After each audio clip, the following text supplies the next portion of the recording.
بسم اللہ الرحمن الرحیم،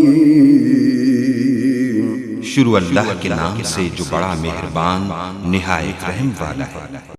فی الدنیا والآخرہ وَيَسْأَلُونَكَ عَنِ الْيَتَامَى قُلْ إِصْلَاحٌ لَهُمْ خَيْرٌ وَإِن تُخَالِطُوهُمْ فَإِخْوَانُكُمْ وَاللَّهُ يَعْلَمُ الْمُفْسِدَ مِنَ الْمُصْلِحِ وَلَوْ شَاءَ اللَّهُ لَأَعْنَتَكُمْ إِنَّ اللَّهَ عَزِيزٌ حَكِيمٌ۔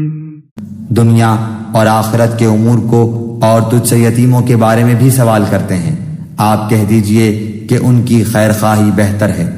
تم اگر ان کا مال اپنے مال میں ملا بھی لو تو وہ تمہارے بھائی ہیں۔ بدنیت اور نیک نیت ہر ایک کو اللہ خوب جانتا ہے، اور اگر اللہ چاہتا تو تمہیں مشقت میں ڈال دیتا، یقیناً اللہ تعالی غلبے والا اور حکمت والا ہے۔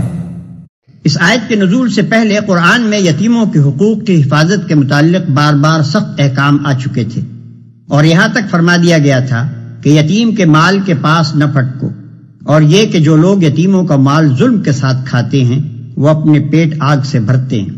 ان شدید احکام کی بنا پر وہ لوگ جن کی تربیت میں یتیم بچے تھے اس قدر خوفزدہ ہو گئے تھے کہ انہوں نے ان کا کھانا پینا تک اپنے سے الگ کر دیا تھا، اور اس احتیاط پر بھی انہیں ڈر تھا کہ کہیں یتیموں کے مال کا کوئی حصہ ان کے بال میں نہ مل جائے۔